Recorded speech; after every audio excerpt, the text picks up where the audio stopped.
বঙ্গোপসাগরে পাক খাচ্ছে ঘূর্ণাবর্ত, অতি ভারী বৃষ্টির সতর্কতা 12টি জেলায়। কি হবে বাংলায়? বাংলার কোন কোন জেলায় বৃষ্টির সম্ভাবনা রয়েছে, আর কোন 12টি জেলায় ভারী থেকে অতি ভারী বৃষ্টির সম্ভাবনা রয়েছে, এই বিষয়ে কি জানাচ্ছে আবহাওয়া দফতর এবং কেমন থাকবে কলকাতা, উত্তর ও দক্ষিণবঙ্গ সহ গোটা বাংলাদেশের আবহাওয়া। তো আবহাওয়ার সম্পূর্ণ বিস্তারিত খবর জানিয়ে দেবো ভিডিওতে। ভিডিওটি অবশ্যই শুরু থেকে শেষ পর্যন্ত দেখবেন। ভিডিওতে একটি লাইক করবেন, আর আপনি এই ভিডিওটি কোন জেলা থেকে দেখছেন সেই জেলার নামটি কমেন্ট বক্সে কমেন্ট করে জানাবেন।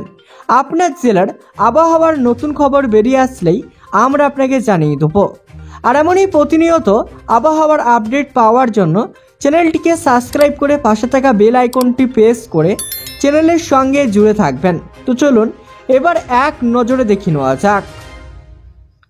একের পর এক নিম্নচাপ, দশর ঘূর্ণাবর্ত, ফের সপ্তাহের শুরুতেই আবহাওয়ার বড় খেলা, সতর্কতা জারি করল আবহাওয়া দফতর। নিম্নচাপ শক্তি বাড়িয়ে উত্তরপ্রদেশ ও মধ্যপ্রদেশ সংলগ্ন এলাকায় অবস্থান করেছে। অন্যদিকে ঘূর্ণাবর্ত রয়েছে উত্তর বঙ্গোপসাগর এলাকায়। দীঘার উপর দিয়ে রয়েছে মৌসুমী অক্ষরেখা। এর তীর ফলায় বৃষ্টি হবে দক্ষিণবঙ্গের জেলায় জেলায়।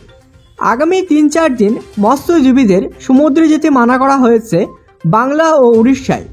পূর্বাভাস বলছে দক্ষিণবঙ্গে ভারী থেকে অতি ভারী বৃষ্টি হবে আজও। ভারী বৃষ্টি চলবে আগামী মঙ্গলবার পর্যন্ত। কলকাতাতেও বিক্ষিপ্তভাবে ভারী বৃষ্টির আশঙ্কা। উত্তরবঙ্গের পার্বত্য এলাকাতেও ভারী বৃষ্টির পূর্বাভাস। গত সপ্তাহে নিম্নচাপ ক্রমশ সুস্পষ্ট নিম্নচাপে পরিণত।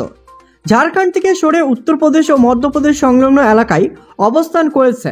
এটি আরও সরে রাজস্থান হয়ে গুজরাটে পৌঁছাবে। সেখানে শক্তি বাড়িয়ে নিম্নচাপে পরিণত হবে। আরব সাগরের নিম্নচাপের সঙ্গে মর্জা করবে এই লঘু নিম্নচাপ বলয়। একই সঙ্গে উত্তর বঙ্গোপসাগরে ঘূর্ণাবর্ত তৈরি হয়েছে।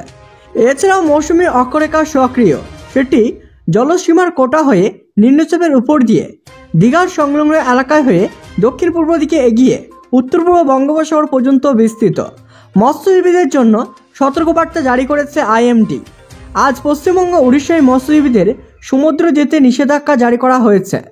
সমুদ্র উত্তাল হবে 50 থেকে 60 কিলোমিটার গতিবেগে। দমকা ঝড়ো হাওয়া বইবে সমুদ্রে।